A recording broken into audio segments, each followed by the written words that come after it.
என்னக்கா? டீ கொண்டு வரட்டுமா? நான் தோசை சாப்பிட்டுட்டு சொல்கிறேன். இந்த சாப்பிட்டு முடிச்சுட்டு டீ சாப்பிட்றேன். ஓகேக்கா. சட்னி போட்டுக்கா. சட்னி நல்லா இருக்கு. அதை போட்டுக்கா. போட்டுமா? வேண்டாம் எடுத்து. சரி ஓகே. தம்பி. சொல்லுங்க. எனக்கு 2 தோசை கூட வேணும் தம்பி. ஐயோ சாரிக்கா, ஒரே கூட்டம். அதனால் இட்லியும் காலி, பொங்கலும் காலி, பூரியும் காலி, இடியாப்பம் போட்டோம் அதுவும் காலி. லாஸ்ட்டு தோசை காலி ஆகிற டைம் தான் அக்கா வந்துட்டீங்க. நீங்கள் முன்னாடி சொல்லியிருக்கலாம்க்கா. என்னப்பா அது சட்னி ரொம்ப டேஸ்ட்டாக இருக்குது இன்றைக்கி. அதனால தான் நான் 2 தோசை கூட கேட்டேன். அதான்க்கா, வந்தவங்களாம் சட்னி நல்லாயிருக்கு சட்னி நல்லா இருக்குன்னு ஊற்றி சாப்பிட ஆரம்பிச்சிட்டாங்க. உண்மையாக தான் சொல்கிறாங்க எல்லாரும். இப்போ சட்னி நான் எவ்வளோ நாளாக உங்கள் கடையில் சாப்பிட்டுட்டு இருக்கேன். ஆமாம். இன்னத்த மாதிரி ஒரு சட்னி நான் சாப்பிட்டதே கிடையாது. அவ்வளோ டேஸ்ட்டாக இருக்குது. எனக்கு ஆச்சரியமாக ஆயிடுச்சு. எல்லாம் இப்படி கேட்டுங்கிறாங்களா அப்படின்னு. சரி, இந்த சட்னியோட என்ன ரகசியம்? இவ்வளோ டேஸ்ட் ஆகிறதுக்கு என்ன ரகசியம்? அது ஒரு சின்ன தமாசுக்கா. சொல்லு. 2 வருஷத்துக்கு முன்னாடி பண்ண சட்னியா? அது ஒன்றும் இல்லைக்கா. சரி, அக்கா வந்து ரொம்ப காமெடி பண்ணுறீங்க. அப்படிதான். அது இல்லைக்கா, 2 வருஷத்துக்கு முன்னாடி தீபாவளிக்கு என் தாத்தாவுக்கு ஒரு வேஸ்ட்டு வேணும்னு கேட்டு வேஸ்ட் வாங்கி கொடுத்தேன். கொடுக்கணும், நல்லது. ஆமாம். அது அவர் கட்டினி இருந்தாரா, கடைசியில் பார்த்தா அது கிழிஞ்ச ஆரம்பிச்சு. காசு கொடுத்து வாங்கினதில்ல, காசு வேஸ்ட் கொடுக்கல. நான் என்ன பண்ணேன், அந்த துணியை கட் பண்ணி தாத்தாவுக்கு கோமண துணியாக கொடுத்துட்டேன். என்னது அது? கோமணம் கட்டுறதுக்கு துணியாக கட் பண்ணி கொடுத்துட்டேன்.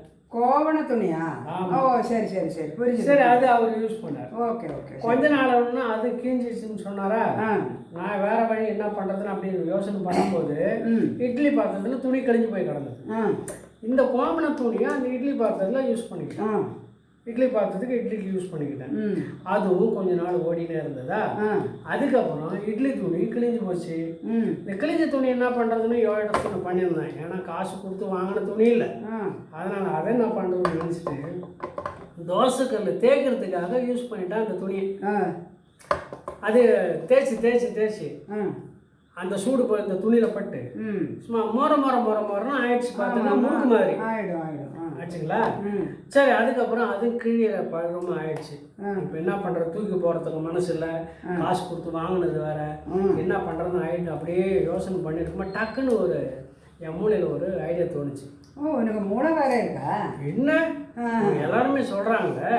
அப்போ அந்த ஐடியா என்னன்னு பண்ணுன்னு பார்த்தா, நான் என்ன பண்ணேன், அந்த துணியை கையாலே அப்படியே கசக்க ஆரம்பித்தேன். மொரன்னு ஆயிடுச்சு. பவுடர் மாதிரி கொட்ட ஆரம்பிச்சுதா. ஜாரில் அதை போட்டேன். தேங்காய் 4 பீஸ் போட்டேன். பூண்டு ஒரு 4 பீஸ் போட்டேன். அதுக்கப்புறம் பொட்டுக்கடையில் கொஞ்சம் போட்டேன். ஒரு 10-15 மிளகாய், பச்சை மிளகாய் அது உள்ளே போட்டு சும்மா ஜாரில் அடின்னு அடித்து சட்னி மாதிரி ஆக்கிட்டேன். அதுக்கப்புறம் என்ன பண்ணேன், அடுப்பை பற்ற வச்சு எண்ணெய் கடையை அதில் வச்சு தேங்காய் எண்ணெய் அப்படியே கொல ஊற்றினேன். ஊற்றி அந்த சூடு வருது பார்த்தீங்களா, இந்த டைமில் கொஞ்சம் கடுகு, கொஞ்சம் கருவேப்பிலை, கொஞ்சம் உளுத்தம் பருப்பு, கொஞ்சம் லைட்டாக அப்படி கடலைப்பருப்பு எல்லாம் போட்டு தாளித்து சொயின்னு இந்த சட்னியில் ஊற்றிட்டேன். சும்மா வாசனை கமன்னு வர கூட்டம், அந்த வாசனை பார்த்துட்டு அதை வர ஒரே கூட்டம் பாருங்க, உள்ளெல்லாம் ஒரே ஜடமாக இருக்குது. எல்லாமே காலி ஆயிடுச்சு. இப்போ லாஸ்ட்டாக என்ன பண்ணோம், சட்னி அப்படியே ஊற்றுனேன். எல்லாமே அதை சாப்பிட ஆரம்பிச்சிட்டாங்க. அந்த சட்னியோட தோசை தான் இப்போ நீங்கள் சாப்பிட்டுக்கிறீங்க. சட்னி தோசை நான் சாப்பிட்டேன். இருக்கா